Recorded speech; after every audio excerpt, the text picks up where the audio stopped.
Well, so happy. My son is like my biggest supporter, and here he is for Hey, our meditation fun shop.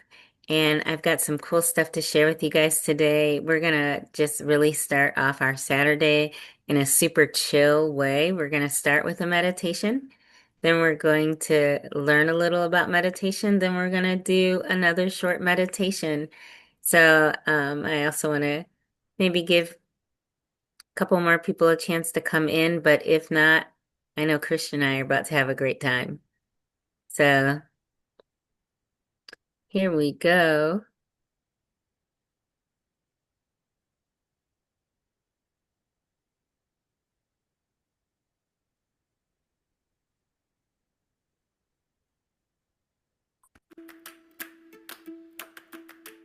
Can you hear anything, Christian? oh yeah, I can hear.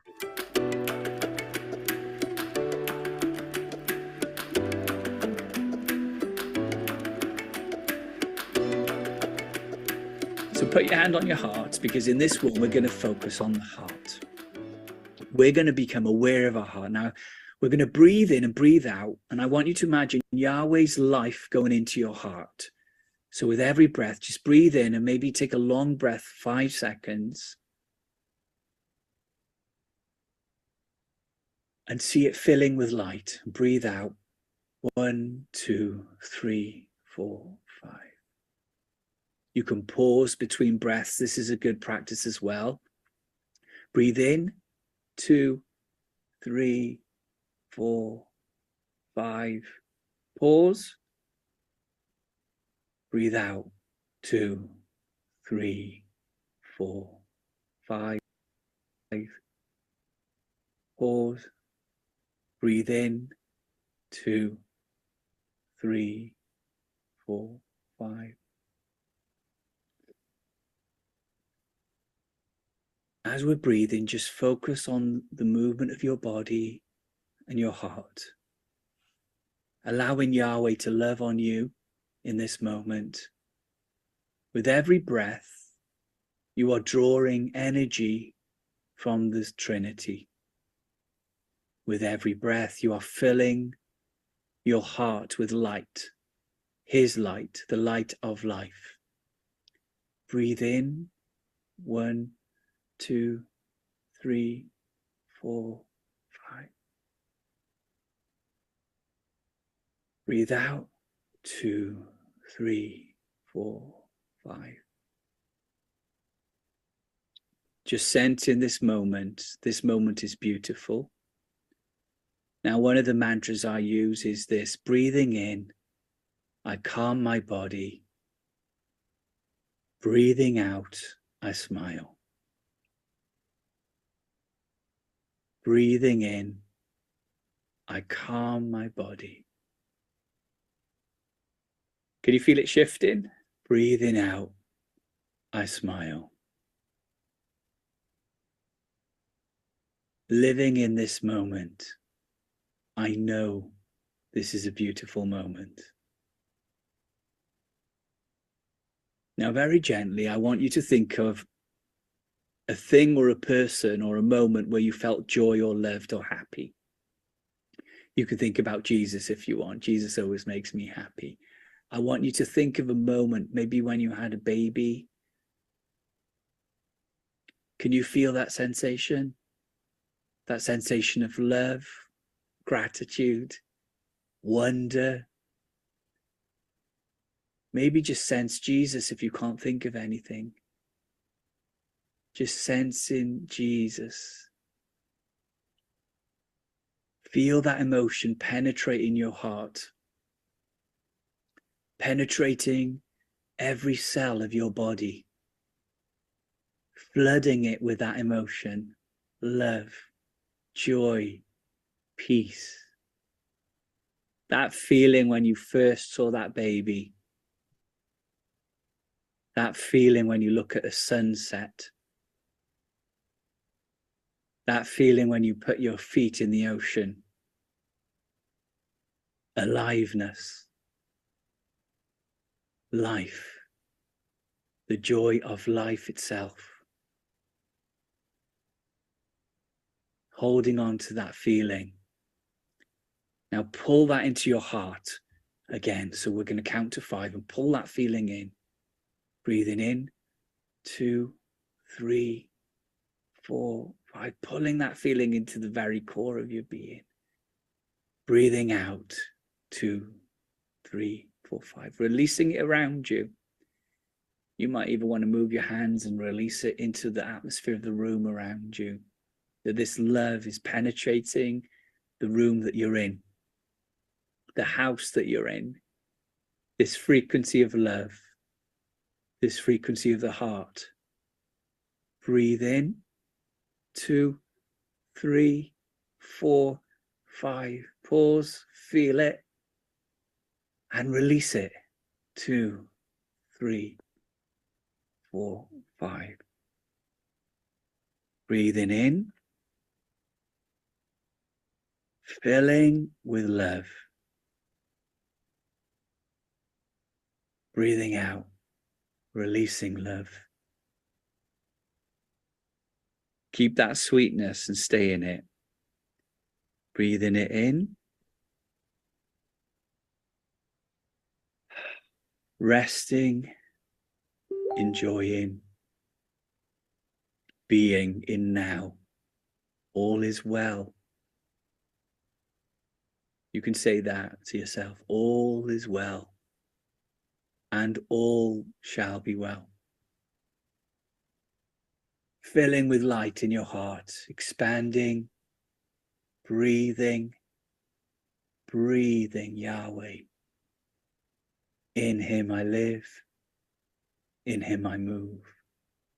I have my being. We are enfolded in love.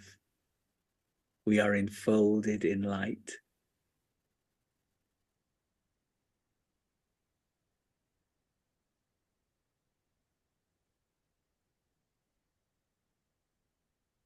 Breathe deeply, nourishing, replenishing. You are alive. You are alive. And you are loved. You are loved. Every day, every moment, you are loved.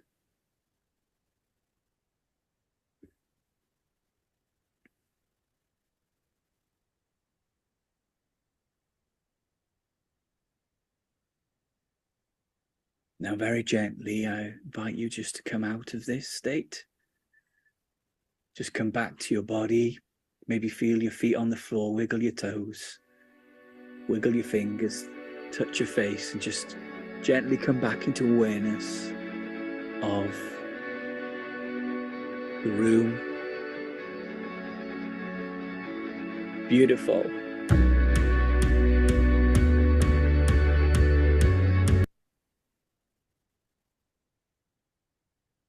Awesome.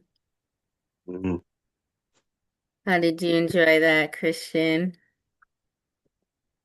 I I just felt very calm inside, like God was speaking to me about still hoping for my future, still working towards my money, my easy money, um um planning for the best and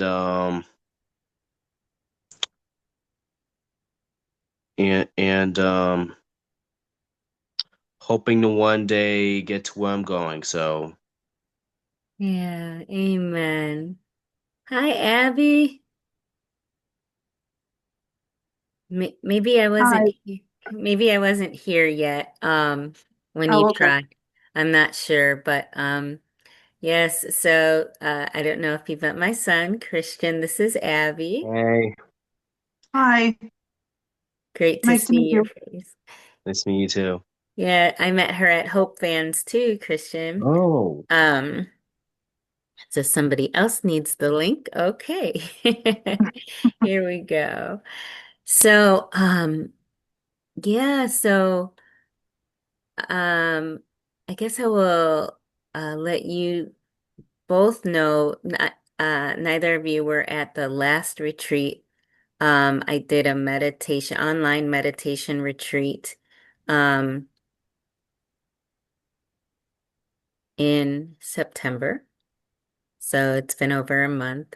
And it was just wonderful to explore with everyone um, these things that I've been learning from many church fathers, and they would call themselves mystics. And that just meant that they would not just talk to God every day, but they would listen.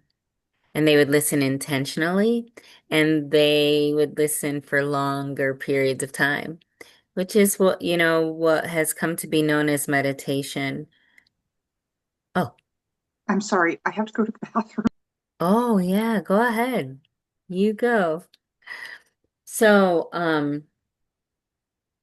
so what's really wild is that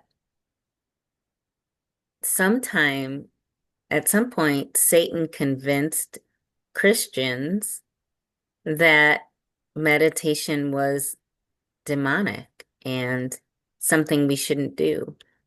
And what happens is then we talk to God, but we don't listen. And so that's the trouble with not spending longer periods of time not talking, but just in the presence of God to listen. Welcome, Deanna. So happy you're here. Indiana. Morning. Hi, Kristen. I was just catching up, uh, Christian and Abby on a little bit of our takeaways from the meditation retreat. And one of the things that I don't even know if you were there for the first session, Deanna, on Thursday or Friday afternoon, but I asked everyone why they took the retreat and what they were hoping to learn. And Mm-hmm. a lot of people said they wanted to know the right way to Mm-hmm. meditate. And that just kind of shows how influential the whole messaging has been about that meditation isn't for Christians because we're just nervous. We don't want to do it the wrong way. Like we don't want to do it the New Age way or the way of the world. But what's super cool is by our last session, I asked like what was a main thing that people learned. And with basically the different takeaways, we kind of concluded, oh, there is no wrong way to meditate as a Christian. Just being quiet in the presence of God. There are so many ways to do it. But if you're a real Christian, you're not going to um, dedicate yourself to any other entity or being. And so, I mean, that would be the only quote unquote wrong way, I guess. But that's not really the nature of what a Christian would do. So, um, one of the things I wanted to share, particularly with those that are going to the retreat, Deanna and Christian and Abby, for you to just pray in agreement with us about. Um, God told me that, excuse me, this is going to be a little bit of a service retreat as well, because one of the things we're going to do, and he told me every time we do a meditation retreat, that I'm to research about the city that we're going to and find out what their needs are. And we are going to pray into those things. One of the things that I've learned is that various meditation groups, not Christian ones, have been able to do things like stop crime in their city or see certain laws pass. And it's because of the power of agreement.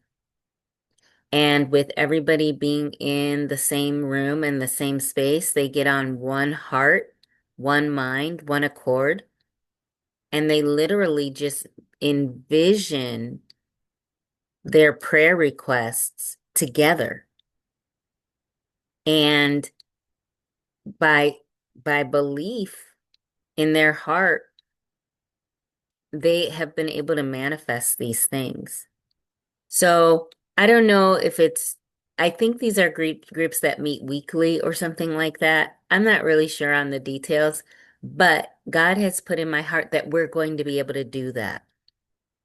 So I'm actually going to, when we do these sessions, I'm going to share it with the whole community.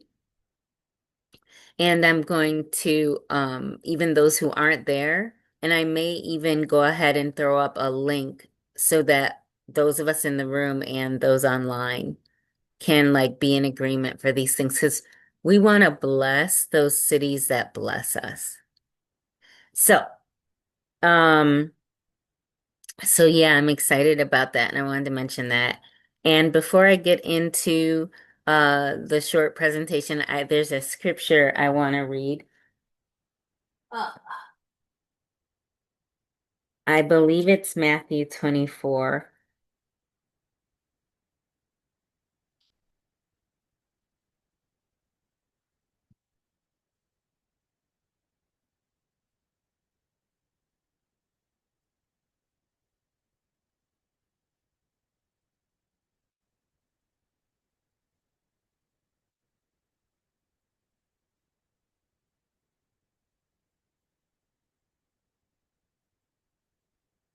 Yes.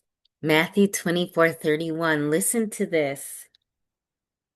Oh, this is talking about the end times.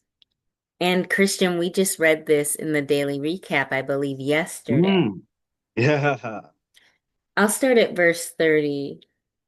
Then will appear in heaven the sign of the Son of Man, and then all the tribes of the earth will mourn, and they will see the Son of Man coming on the clouds of heaven with power and great glory.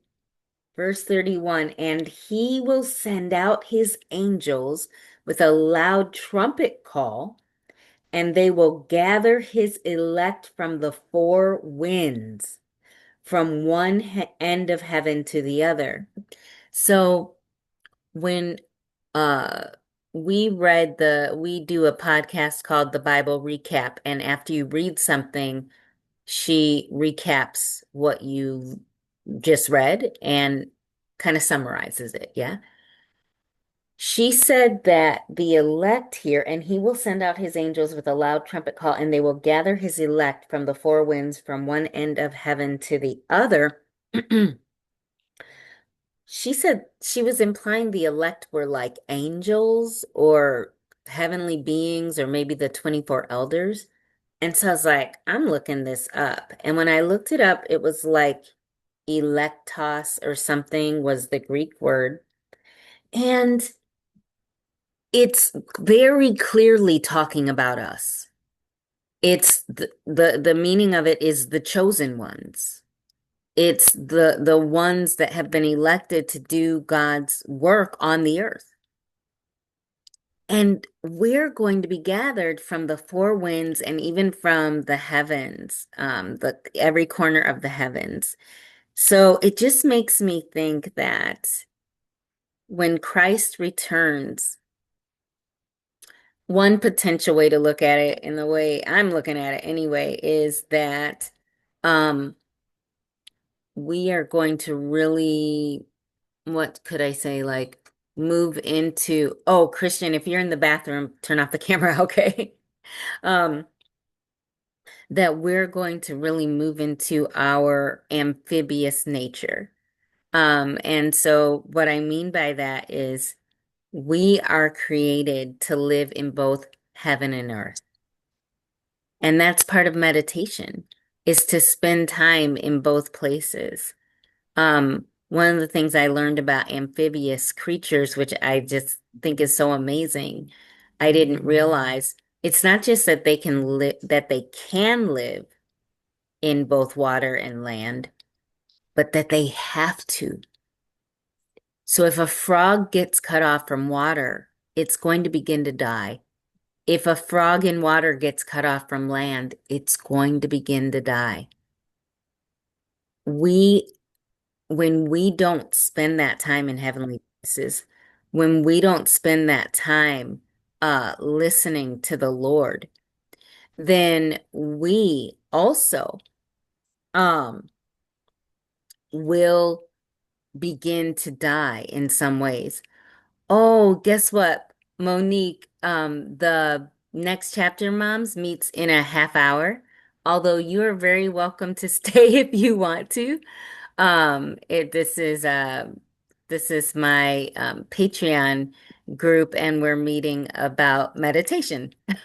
So totally up to you, ma'am. Yes, time zone difference, and I'm sorry if I did. I was trying to communicate in your time zone, but I don't know what I ended up doing. Deanna, did you want to share something? Because I saw you come off mute. Um, I'm not sure. I'm just listening to everything, and I was looking up something.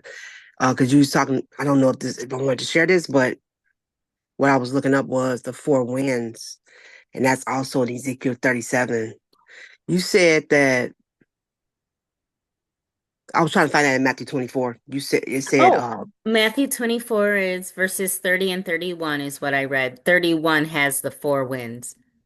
yeah, and you say they're talking about, and he will send his angel with their thoughts, and they will gather his elect from the four winds.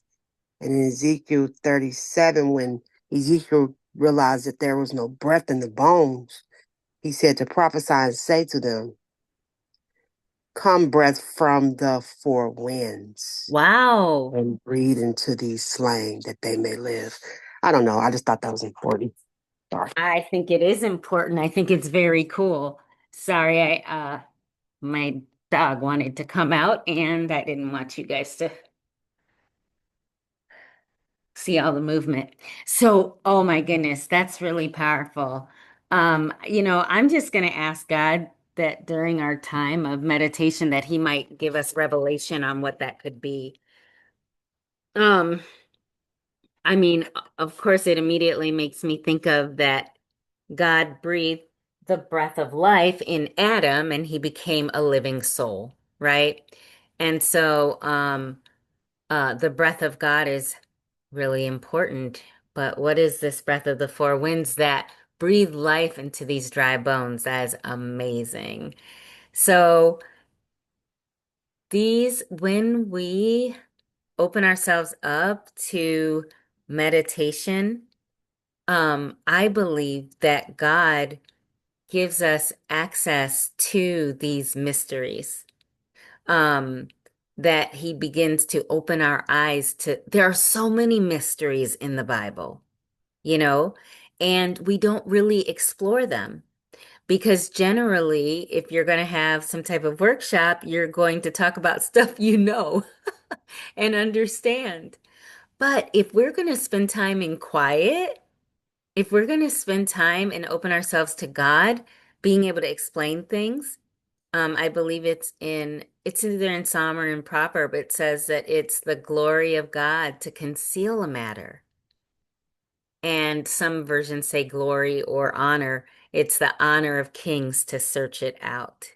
So either our glory or our honor, but this is like a privilege to have our eyes open to wait, this is a mystery.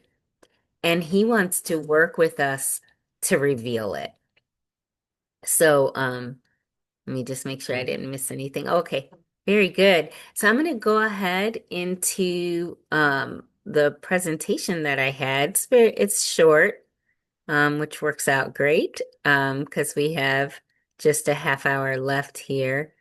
And, huh, wait a minute, I'm sorry, I'm on the wrong thing. And Don't need to share my Facebook and I don't know what's up on here right now.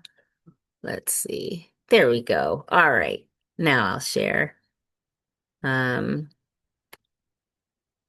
Here we go.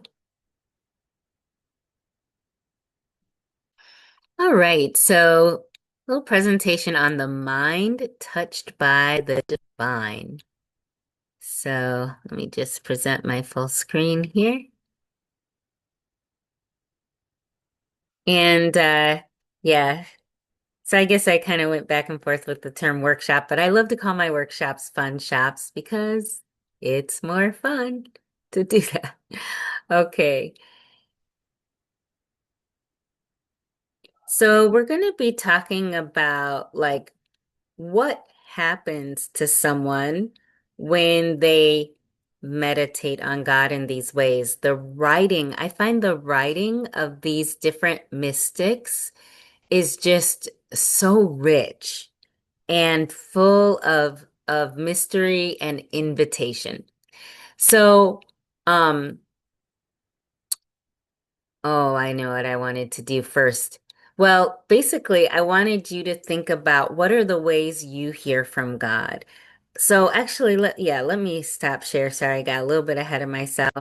Um, you know, Monique and Abby, I was sharing that we had an online meditation workshop, and so we got to explore these things. But when you spend time with quiet, what are the ways that you do you see things? Do you hear things, or do you sense things, or how would you describe it? Can anybody think about what their way is? Yeah, Abby. So I see a lot of things.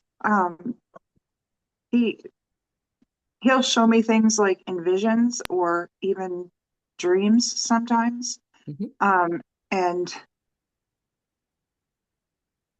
he also speaks to me, but not like in an audible voice.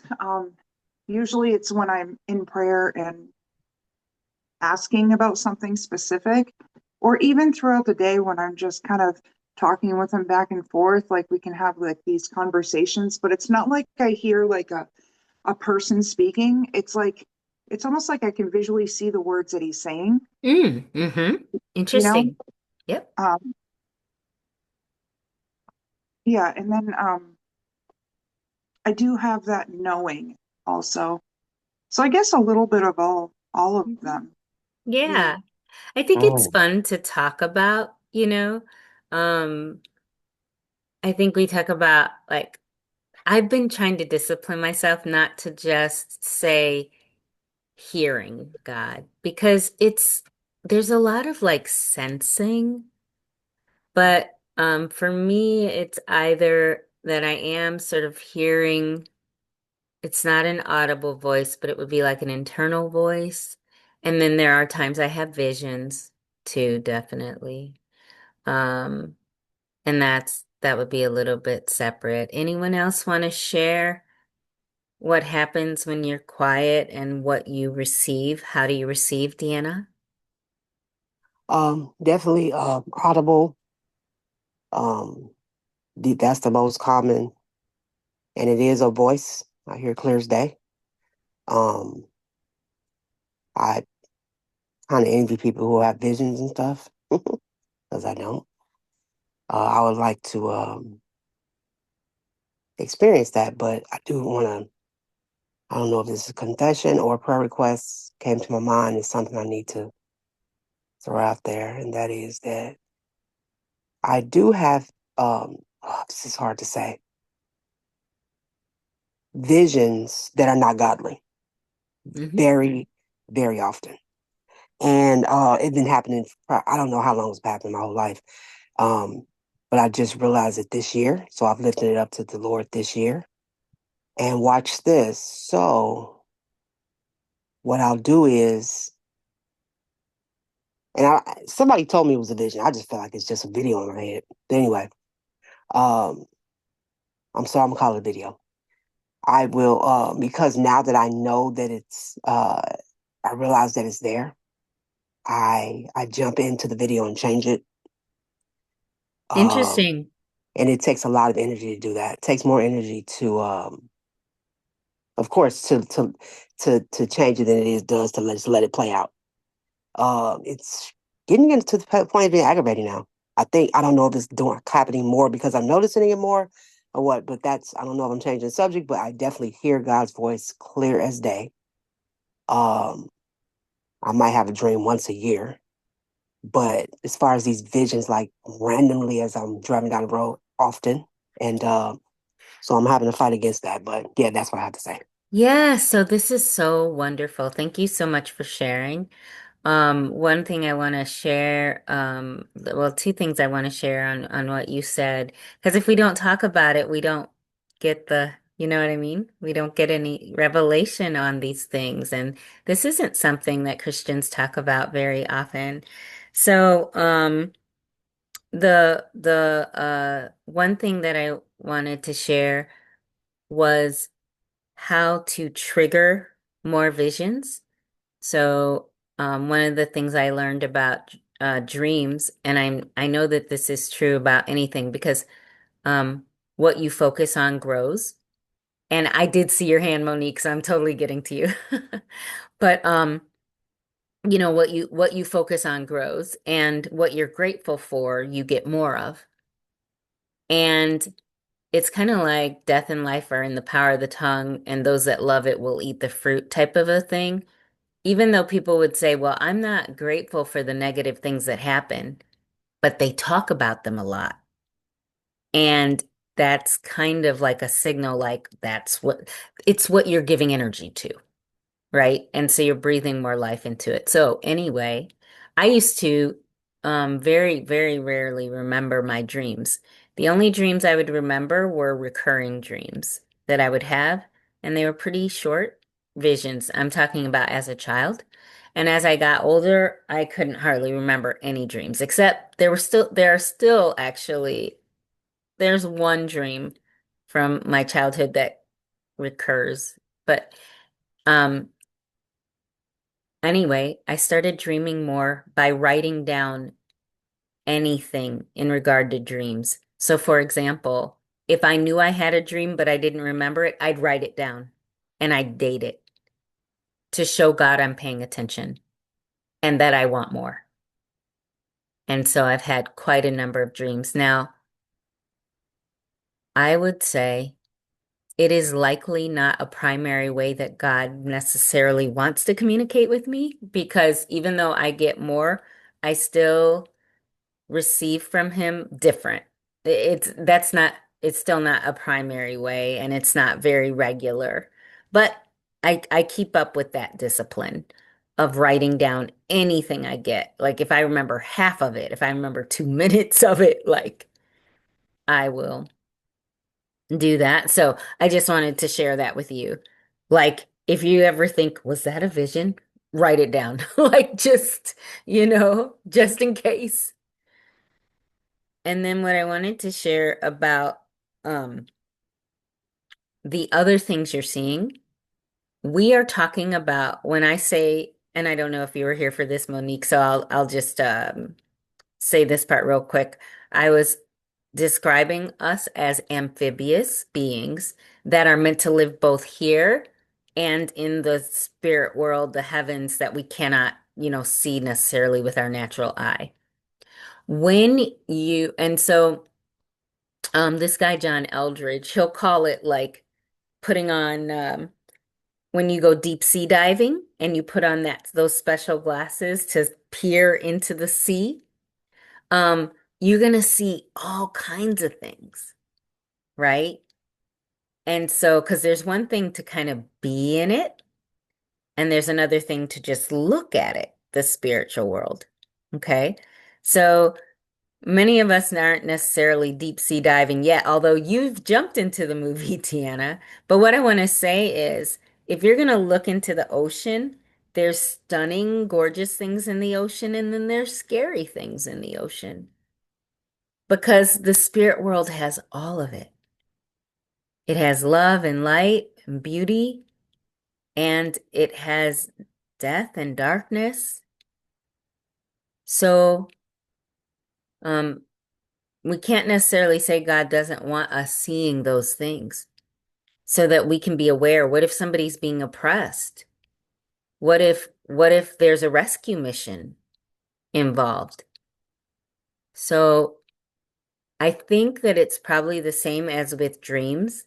It very much depends on how you feel when you're looking at it. So I had a dream one time that my dog was being really hurt, but when I woke up, I wasn't scared or sad. It was just information. Actually, my dog was just representing something. So it didn't bother me, you know what I'm saying? But if I wake up terrified, I would call that an evil spirit and then I would rebuke that. Um, but you could actually dream or vision something that's not positive to the natural mind, but God might want you to see it. So then you'd want to read like your emotional state um at that time to see, and then just ask God, why are you having me see this? Like, what is this in, like, is there a prayer you want prayed? So again, imagine the ocean. There's all kinds of stuff down in that ocean. So Monique, would you still like to share before I get to Abby? Yeah, that's fine. Um, the prime way that I feel as though I will say see is through like clairvoyancy. So like it's mostly like dreams. I do have like the sense or the like a feeling like that gut feeling like and I just know something and I think like what is it? Like clear empathy. So it's like I sense like the energy, and I may not know what it is or what's going on. It's like they're like little things. So like I dream. I'm a dreamer. Since I was young, I would have dreams. Like, and when I do have dreams, I've learned like as I've grown, is like I wake up and like remember as much as I can about that dream because usually there is something that I need to know like from that dream. I don't dream very often, but when I do now, it's like it's either a warning, it's preparation. Um it's something that I need to know. Like I mean when my mother passed away, 2 months prior, I dreamt of her death completely. I called her and I was crying, and she's like, Monique, calm down. Like, nothing's going to happen to me. It's okay. And then when it did come to pass, it was exactly, and it scared me. It shook me to the core. And I did not want to dream. I didn't want to sleep because I didn't want to have any more dreams. Because if this is what dreams are going to lead to, then I don't want to know anything else. I don't need that information. And it's taken me some years to move beyond that. And it's like I was shown that maybe so that I could prepare for that. And so I've had to learn that maybe when I have these dreams and they're not great or they don't feel great to me, it's because I'm supposed to prepare for something. And this is God's way of giving me that moment of let's prepare for what is to come. I'm trying to prepare you and the people around you for what's happening. And it's up to me what I do after those dreams. But it's it's dreams and just like a sense of like inner Yeah. changes. Like so when I'll feel like an overwhelming like oh my gosh I can't breathe what's happening and it's usually confusing whenever I do like have a sense of like an energy change. It's a confusing feeling, but whenever something takes place, I've learned that I have to stop, pay attention, like for the next little bit, pay attention to everything that's going on physically around me because I don't know what it is, but God's trying to tell me something. So it's like, Monique, sit down or be quiet, carry on with your day, but pay attention. Don't just Yeah. pay attention. He's trying to tell you something. Thank you so much for sharing, and I thank God for the healing that you received because it puts us like I know a lot of people that saw or several people that could see in the spirit world when they were really young, and they learned pretty quickly not to share that because a lot of adults weren't very affirming. And when you decide to suppress that, it leads to a lot of problems. It just, until they reaccepted it, it just caused all kinds of chaos. Um, because it is a calling and it is understandable to be afraid. Like if nobody's explaining it to you and you're having these things as a young child, like obviously, but life will continue to send messaging like you can't shut this down. It's gonna be a problem. It just starts rocking things until you say, wait a minute, you know, I can't let other people tell me I'm okay or not okay. I'm okay because this was given to me and I just have to figure out how to work with it. So anyway, I'm glad you've gotten to that place in your journey, Monique. That definitely, says a lot about your healing path that you're on. I will say that like something that Deanna said, that she has visions or thoughts that are not of God. Um, I will say that I battled with that for quite a while myself, and it's like you don't understand why you're having these like horrible thoughts like going on, and I was coached into you have to allow those thoughts to acknowledge them and allow them to pass. And a lot of that comes from when you've dealt with a lot of things in life. Like you've been through traumas, you've dealt with stress and oppression, and so your brain somehow can see or like it envisions like worst case scenario because our brains are so complex we can imagine any and everything, and sometimes we lose control of like what we are creating, but it's just that it's just a creation, it's just one alternative of what could happen. And so a lot acknowledging like these thoughts as though they are just thoughts or just this is one scenario, this is one thing that could happen. Acknowledge it, allow it to pass, and then think of a different way of what could happen. Yes. Dealt with Yes, and for some time. oh, that's good. And like I added, like taking these thoughts to God is very powerful. I know someone else that had the same thing and I was encouraging him to do that. And he's getting so much wisdom about what he's seeing. Um, because there tends to be a reason, and sometimes it's about someone else even in the room. But sometimes it's an opportunity to be a part of their healing path as well. So, you know, it never hurts to ask. And like it says in the book of James, if any of us lacks wisdom, let him ask God. And he gives it to us liberally. And he doesn't like shame us for asking ever. So, so that was really good. Thank you, Monique. Abby.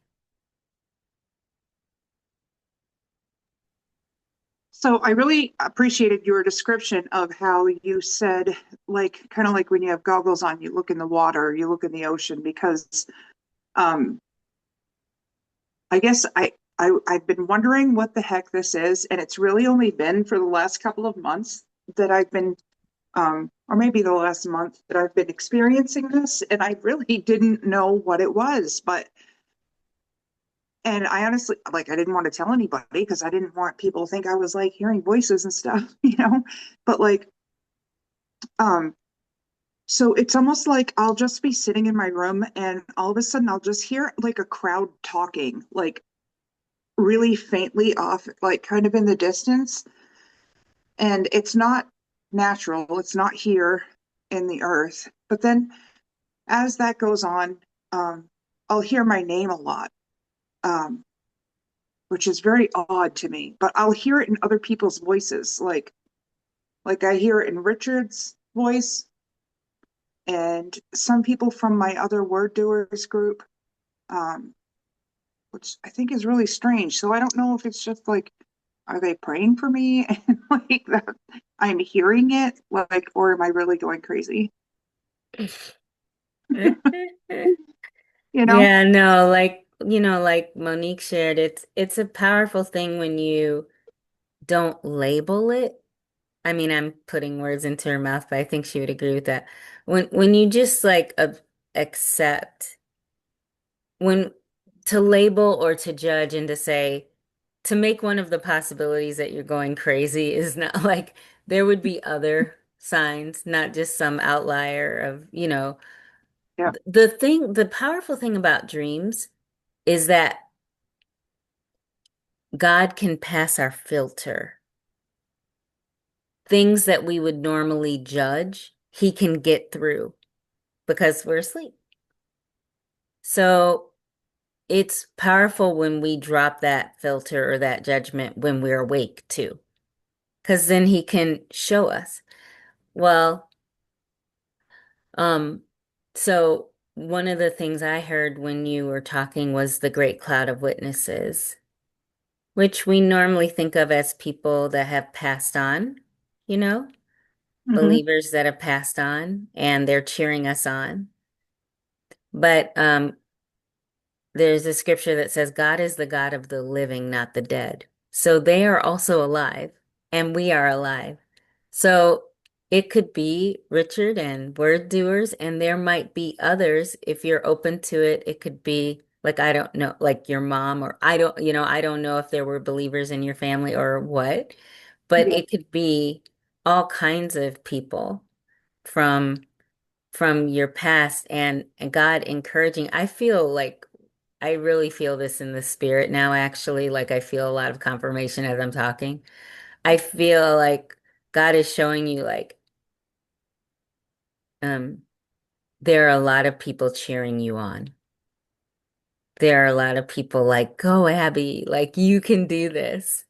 Um, so when you feel alone in your room and you've talked about that, like just feeling so alone there, you are not.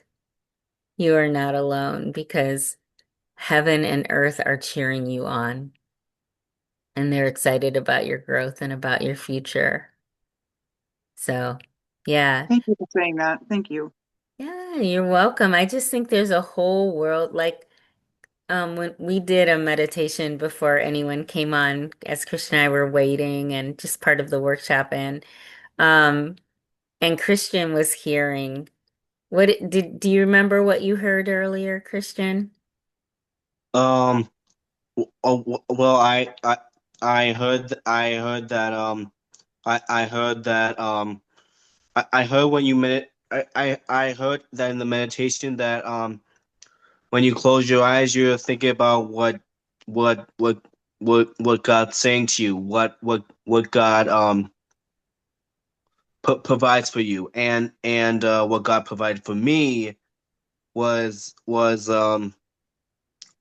for my future, and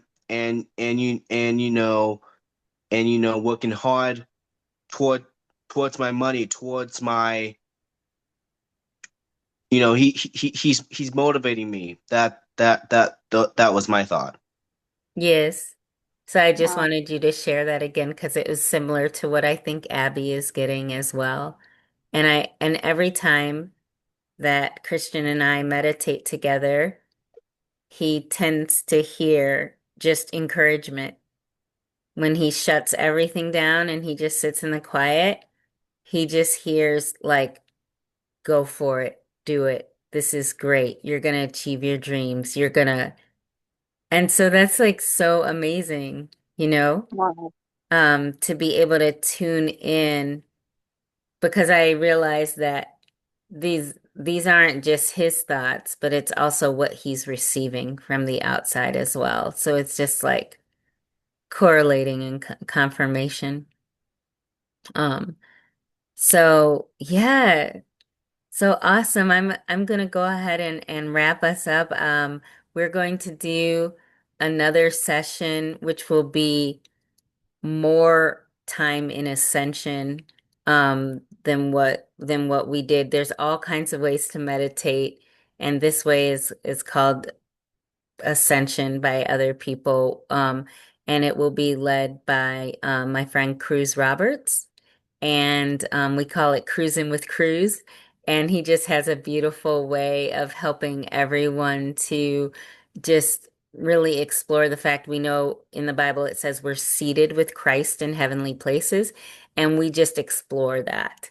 And it's really powerful. So I will let you know that date. I will know I will know by Monday. Funny enough, I need to wait. Monique's gonna let me know because I'm either gonna be coming out to see her on the 23rd or it'll be that next week. So anyway, I will let you guys know.